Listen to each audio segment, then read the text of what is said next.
Hi, everyone. Welcome to the Heal, Nourish, Grow podcast. Today, I'm joined by Vitalijus, and I got the first name going pretty good. I'm not even going to attempt the last name, so I'll let him share that. And of course, you will have heard it in the bio here prior to the recording. But welcome to the show today. We're going to talk about all things kind of vagus nerve, what that even is, why it's relevant to you as a person out there listening to this. And Vitalijus has a big interest in sleep and kind of a past with some things where he was super into biohacking. So this is going to be pretty interesting. So Vitalijus, all that being said, can we start by you just sharing a little bit about yourself and your background in the biohacking? And I would love to really chat about that sleep experiment you did, because that was quite impressive what you did with that. Yeah, so before creating Pulsetto, I'm one of the co-founders of this company. I was working in corporative worlds and basically in the sleep industry. I was working in different countries, in different locations, and I was responsible for sleep products. So naturally, the sleep topic was always somewhere near, you know. Yeah. One day I decided to go deeper to this topic. I had some issues with sleep also. So it was like I was working in sleep industry, but at the same time I was sleeping bad. I was working like a crazy for 16 hours and etc. And then when I was 29, I got panic attacks and Xanax, and it was terrible experience. That I remember that I said, okay, I need to change something. And the starting point was sleep, yeah, because I was near this, let's say, field and topic and etc. So what I did basically at that moment, I just took around 70 factors, which has some kind of scientific publications, and etc. 70 things. I will explain what those things mean. And I took those things, I just listed, and then, I started this kind of 100 night experiment, which means that I took one thing from those 70 list, yeah, and then 3 evenings in a row I consumed this thing. And I was measuring my aura at that moment. I was first aura users.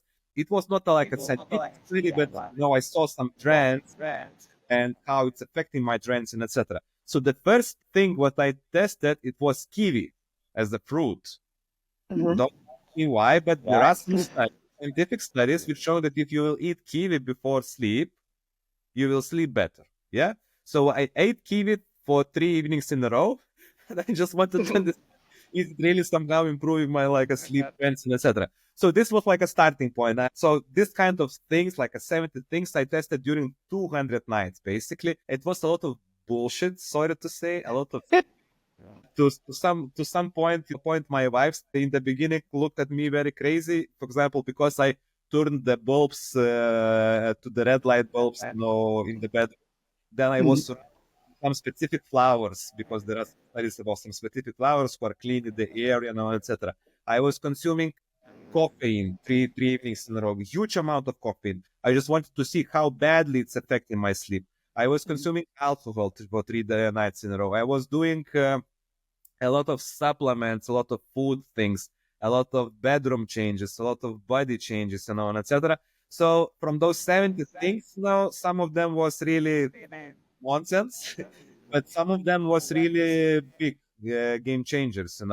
And then after this experiment, I realized that how better I can sleep. Because before I thought that okay, my sleep is like a normal something like that. I have some issues. In general, I am sleep, but only when I started to test, on myself, I saw what kind of changes can make a big difference. Then I realized that it's a big gap between normal and good, from good to great. And after those 200 nights, I really understand that, you can improve yourself very much. And then it's completely affecting your productivity. It's completely affecting your energy levels, your sharper mind, etc. So this is how I went to biohacking. After sleep, it was more topics, it was stress topic, it was food topic, it was, physical activity topic, but sleep was the starting point of my journey to the biohack. I absolutely love that you did. That sounds like something I would do. I haven't done it yet, but that's very interesting. When you were doing the 200 nights of the different things and doing 3 nights in a row, was there any specific thing that you tried that you could see, like on your Aura ring, that it had a really big impact on either your HRV or your REM or your deep sleep? What was the thing that you found that was like kind of like, whoa, this might be the thing? So it was something like five big conclusions, from my side. The first, I mean, let's start from that. There are game changers and there are nice to have things. A very good example of this is that, for example, you can read on Google somewhere that, for example, you need to eat pistachios, yeah, as a nut. Because in pistachios you can find melatonin, and melatonin is good for the sleep, and etc. But I calculated you need to eat 400 grams of pistachios, 400 grams, which already seems impossible, in order that you will accumulate around 25% of melatonin, with what you can do naturally. So, for example, 2 hours before sleep to reduce the light makes the bigger difference on melatonin than 400 grams of pistachios. So this was the first conclusion, that there are game changers like those 2 hours before sleep to maintain the darkness and etc. And there are nice things like, I don't know, flowers, kiwi, and etc., but they are not changing your sleep area. And basically, I'm always saying to my friends, those people who are asking about sleep. So there are 5 things. First of all, the bedroom must be good. So it means the darkness and the cooling effect. It's very important. Temperature around 18, 19 degrees, and I saw a lot on my data also. Whenever I dropped the temperature or whenever I was sleeping in the cooler room, automatically, let's say, the level of deep sleep was increasing. The darkness of the bedroom is also very, very important. So if you have some kind of light coming from the outside, you need to cover completely. The first is bedroom. The second is the disturbances. You need to minimize the bad things. Maybe you don't need to create new things, but you just need to minimize bad things. So one bad thing is the light. Very big game changer, huge game changer. Even now, for example, in winter time, my wife, we have tradition, one day per week, we are completely dark mode. Completely dark mode. We have candles and some kind of this real light, but no LEDs, no nothing. Once per week, it's a perfect, let's say, day for the relaxation, for the switching off your mind, completely, and etc. So this is the one disturbance. Caffeine and alcohol are 2 other disturbances. So you can reach a lot of improvement of sleep just cutting those disturbances. Just if you will do just this, it will be huge difference. The third point is stress. Because cortisol is a huge antagonist of melatonin, which means that if you have higher level of stress in the evening, you will not produce enough melatonin, and then you will have issues with stress. So stress is a huge topic. There are much ways how to reduce the stress. Maybe stimulation is one of the ways, but it's not only one way. You can have meditation, you can breathe, you can do cold showers, you can go to sauna. There are routines for what you can do. Then the fourth, you need to have routine. Your like 3, 2, 4 things what you're doing before sleep. I have my own routine. It's like a 10, 3, 2, 1. It means that 10 hours before sleep, 3 hours, 2 hours, and 1 hour before sleep. So, for example, 10 hours before sleep, I'm not consuming alcohol, caffeine. 3 hours before sleep, I'm doing some physical activity, like just don't need to run a marathon, but just walking and something.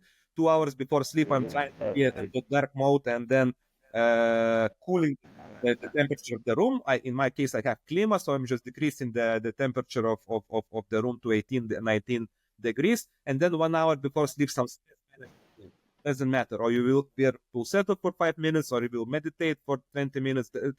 Something but is related to the stress reduction. So this is the fourth. You need to have routine. And the fifth, the morning, basically routine, but basically it means that you need to get the day sunlight. This is one of the most important things in order to let's say maintain good balance of the circadian rhythm, etc. So those 5 are like I saw in a lot of my data, because after those during that night I started to make stacks. I just started to combine things. And I saw huge improvements in sleep quality and sleep quantity. For example, if you're combining, let's say, the dark mode with let's say some stress management, exercises. But at least something from this 5 list, if you will do, you really can improve little bit, and etc. Because with sleep, the most important thing that you don't need to think that you need to improve drastically. For example, if you add 15 minutes every day to your duration of sleep, just 15 minutes longer you will sleep, or minutes earlier you will go to sleep. In a 1 week, more than 2 hours. So, I mean, this is the point, that you don't need to make a revolution in your life and start to do those all 5 things. Just one thing from this, but 5 list, what I mentioned previously, can make this kind of small change, and then this small change can accumulate to the big differences.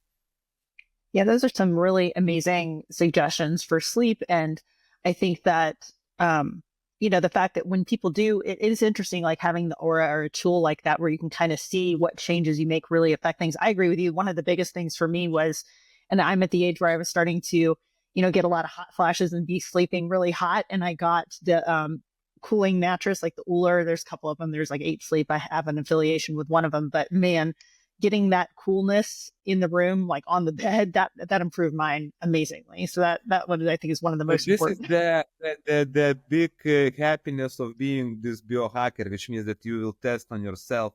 Now, for example, in the last year, I test a lot with CGM, with the continuous glucose monitor. I mean, Mhm.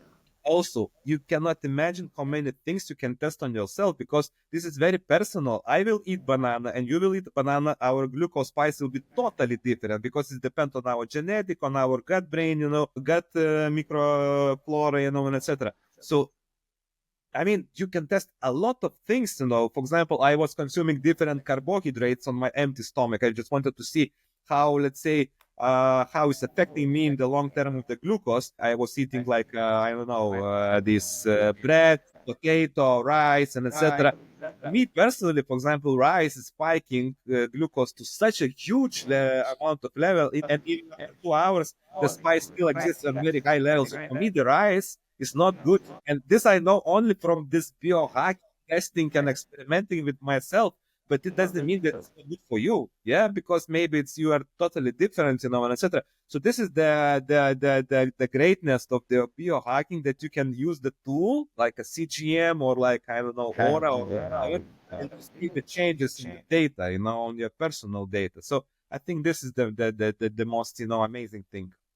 Yeah, I totally agree. And you mentioned that you were working at a very stressful corporate job, and you mentioned stress is one of the things for sleep. And I think before I hit record, we were talking about something recently that you got into more related to stress, and also, with using the Pulsetto, how that can affect it. So I'd love it if you could share a little bit more about what you've been learning about the stress part. And you had a specific name for it, I think. Yeah, I mean, the last 3.5 years, I'm quite deep in this topic. It's a stress resilience, basically. Stress resilience. For me, the stress was always like this kind of mysterious thing, because everybody blames stress. Yeah, everybody.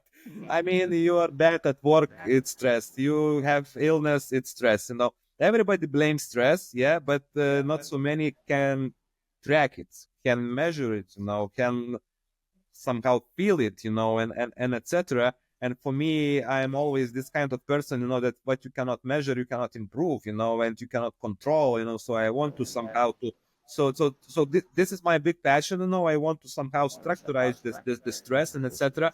And it's a quite a deep topic, it's quite a young topic, if you're going because, for example, in case of sleep, you have a lot of data, a lot of studies right now, and etc. In case of stress resilience, basically, it's quite a new science, for us. Basically, what it means that you have like a muscle, you can build it, because you avoid stressful situations. It's impossible, yeah. It will be more and more stressful situations, but if you will have stronger the stress resilience, you will recover faster, yeah. As a human being, we are switching on between parasympathetic nervous system, it means rest and digest, and this sympathetic nervous system, which means fight and flight. And we are always switching, Now, the problem is that we are switching too many times per day.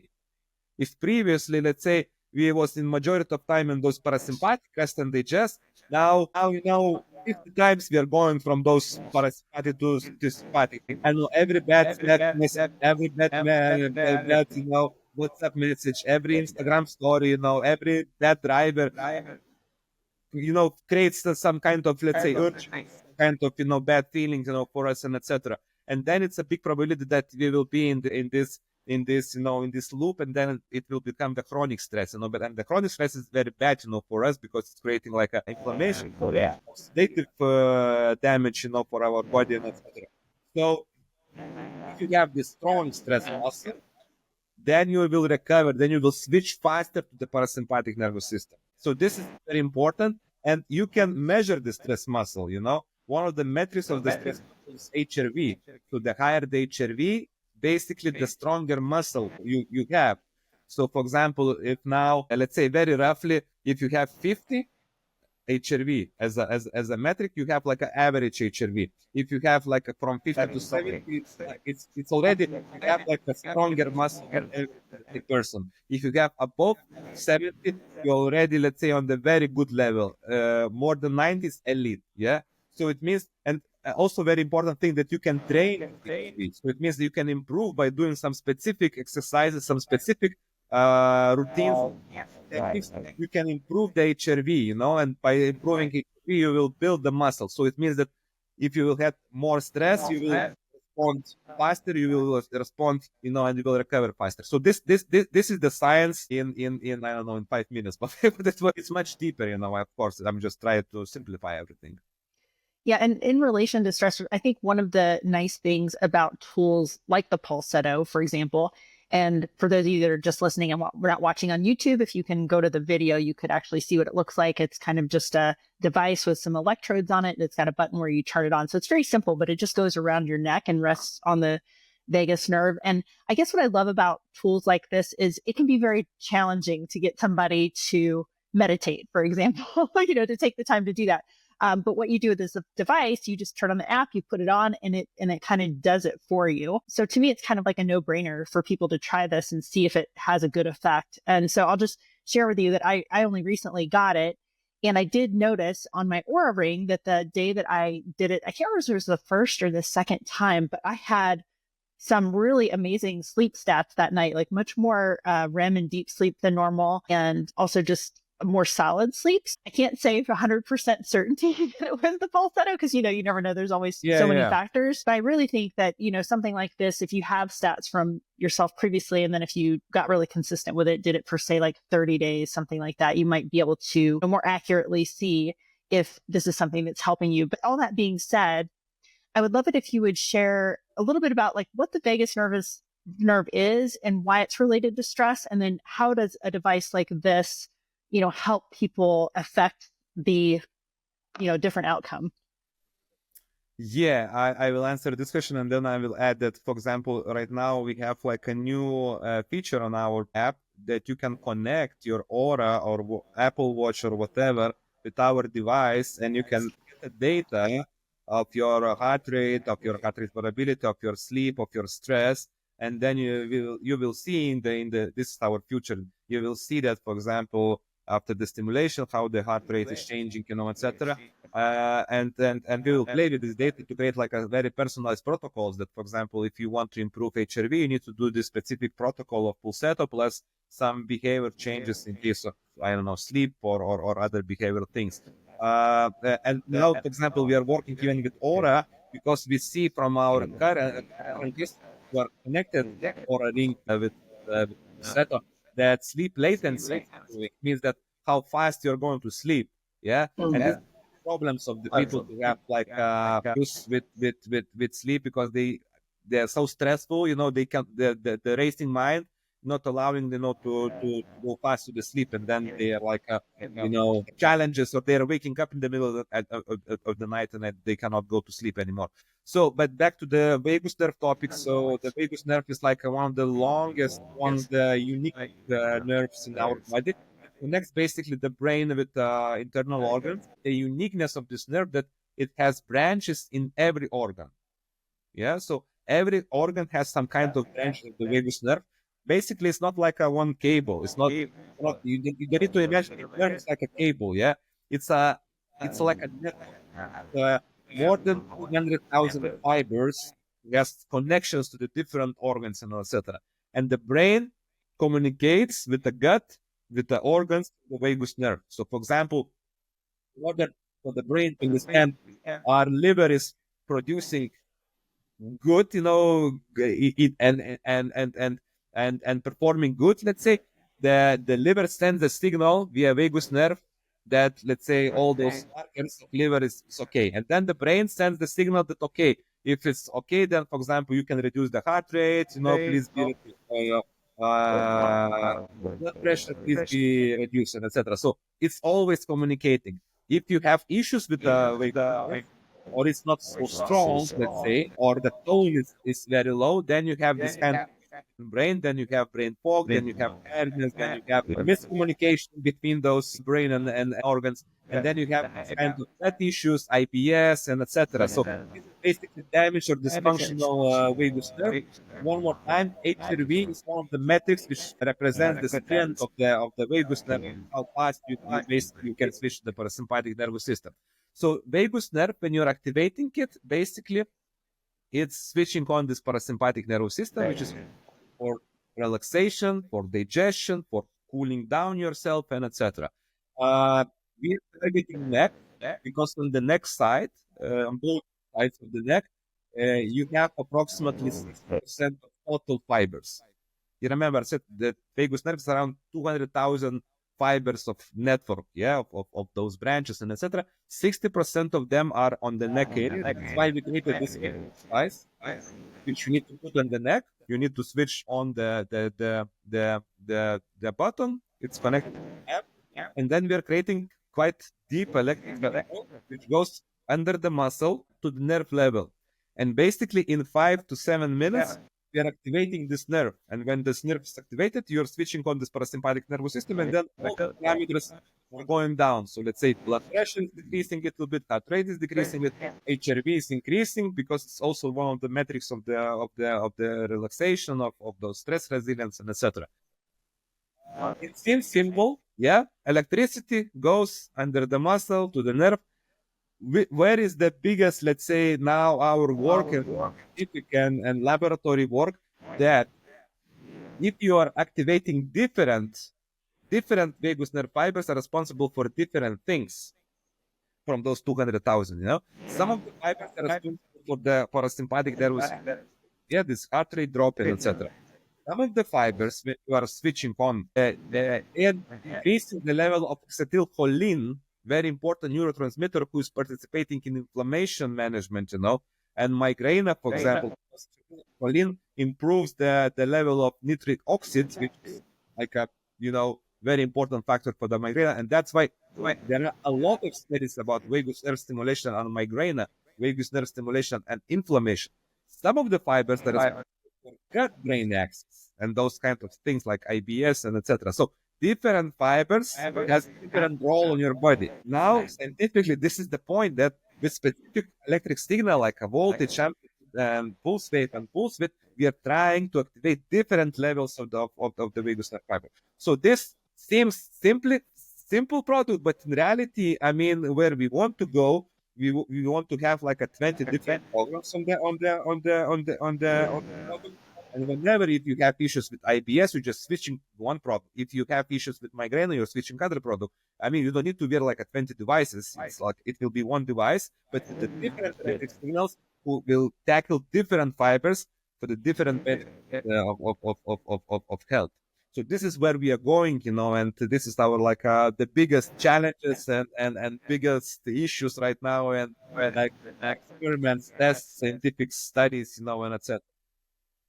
Yeah, when I was first exploring the device, I actually went on PubMed and was looking at vagus nerve stimulation and kind of what things that they were addressing with it. I definitely saw migraine come up and some of the gut things that you mentioned. But when you were doing the research for this device, and you know, now you've been so immersed in it now for years, what are some, other than what you've already mentioned, what are some other conditions besides stress, migraine, and IBS that there's good data for, or that you even have anecdotal evidence for helping a different situation? Cognitive performance, a lot of data about cognitive performance, memory especially. So a lot of studies with army, military guys in this topic. For example, if you have sleepless night, so no sleep, and it's like very typical situation in combat situation in army, then you have a lot of mistakes because of those cognitive issues. But then if you are doing after sleepless night vagus nerve stimulation, you're reducing mistake level very much, you know. So this is a lot of studies in this case. Blood pressure, but not in all cases, but it's also part of the parasympathetic nervous system, you know, because when you are in this parasympathetic, everything goes down, you know, blood pressure goes down, the muscles are relaxing, the heart rate goes down. There's quite a lot of studies on blood pressure that you can really regulate the blood pressure.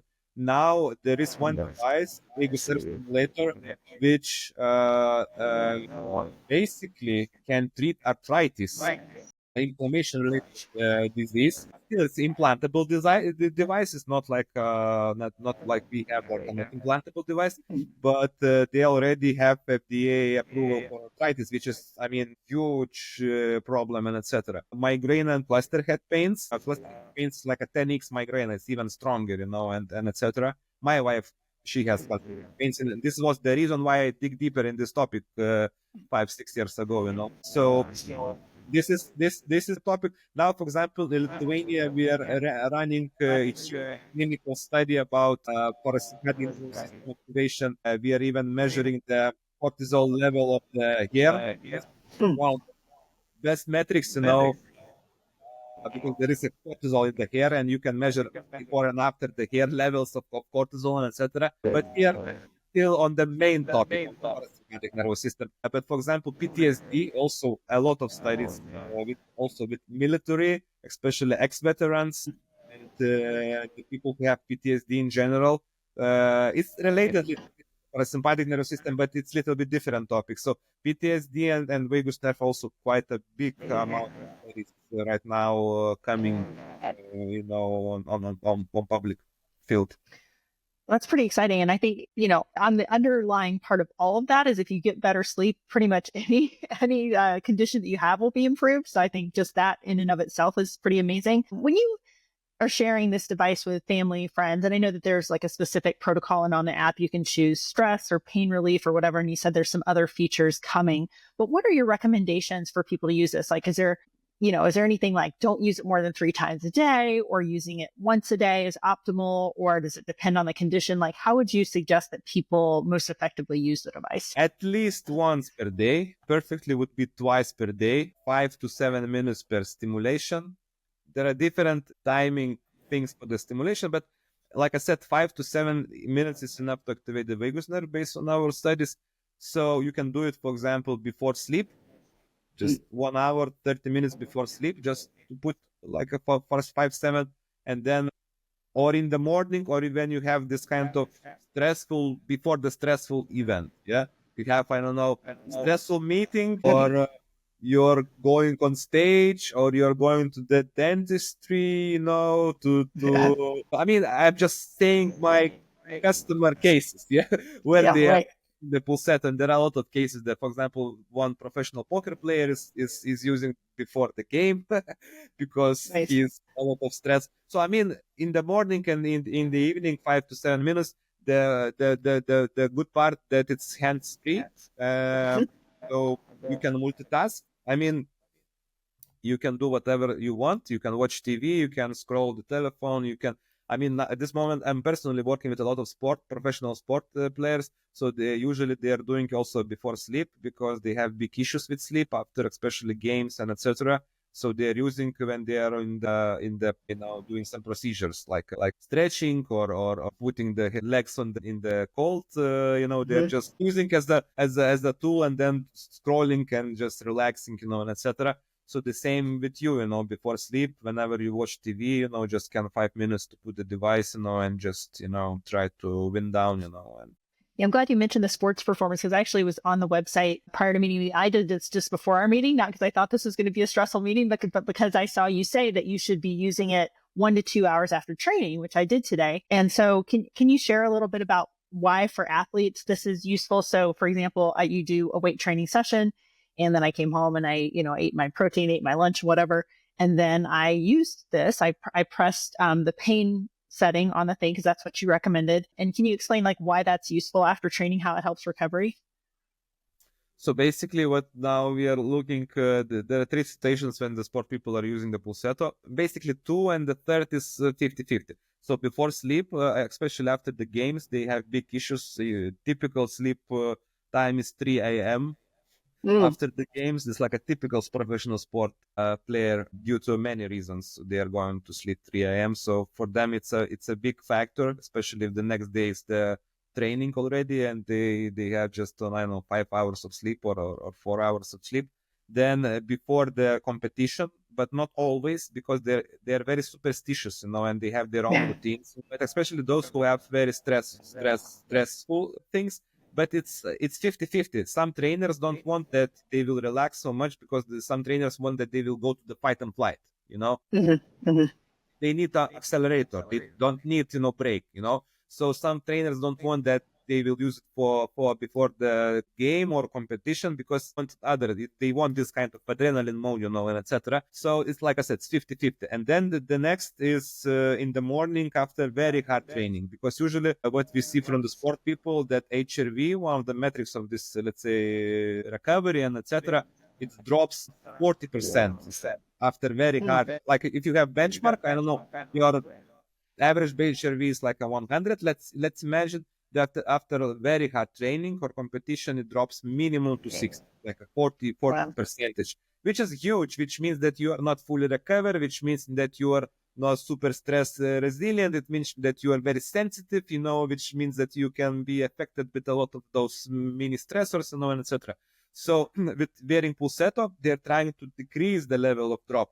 It's not like it's not a magic stick, You cannot expect that, after hard training, you will remain on 100 HRV, But you can, from our data, you can decrease the drop, let's say, from 40 to 20, something like that, which is still quite significant, etc. So basically, the main idea is to control the HRV, because it's really decreasing, after hard physical activity. Yeah, that's amazing. I love so many good use cases for this. And I love that you were able to really share with people kind of your personal experience, because I think often when people create a device like this, it's often out of some kind of personal thing that happened to them, right? Like you said, your wife has migraine, so that was very helpful, and you'd been under a lot of stress and not sleeping well. So I love that you were able to find something and then bring it to market that can really help everyone. So all that being said, I would love it if there are any final thoughts that you have or anything that you'd like to share that we haven't already addressed, either in relation to biohacking or the device. I'm always saying, probably I want to say two things. First of all, really experiment with yourself. I think this is the uniqueness of biohacking, that you can do on yourself. You're a very personal, very unique human being. You have your own, glucose spike, your own sleep metrics, and etc. So I think this is the important, that you experiment, which means that you will take care of yourself. Yeah. And this is the second point, that you really need to take care of yourself, especially of your mental. For example, me personally, it was a period of time last month, my typical average week, like a working hour week, was 70 hours a week. It's huge. So, I mean, with this kind of huge, workload, it's very possible that you will burn out. Yeah. So I understand this, and I'm taking care of myself a lot about the stress resilience, mental health, and etc. Pulsetto is the part of their routine. It's not like I said, it's not a magic stick. I am really spending a lot of time on my mental health, just to recover, to have good sleep, good nutrition. I am taking care of a lot about high intensive interval training. I am doing health awareness journals with thoughts, what kind of activities decreasing my energy levels, what kind of activities increasing my energy levels. I'm doing some parasympathetic nervous system. Yes, I'm taking care of myself, So I think this is the very important. Doesn't matter if you are like a mom, or you are people, or you are just a random person. You need to take care of your mental health, because nowadays, it will be more and more stressors, pandemic, wars, other situations. So mental health is becoming, more and more important. So take care of your mental health. Yes, amazing advice. Thank you so much again for joining us today and sharing all your knowledge and your passion for biohacking and for creating this device. Hopefully we will see more from the future about this, the studies that you're doing. For the final thing, if anybody wants to check this out, I created a link, and it's healnourishgrow.com/Pulsetto. So super easy to find. And like I said, you go to the website, there's a special section for athletes where Vitalijus speaks about some of the benefits. And then you can also just find out all the information there. So thanks again. I really appreciate it. Thanks. Thank you very much.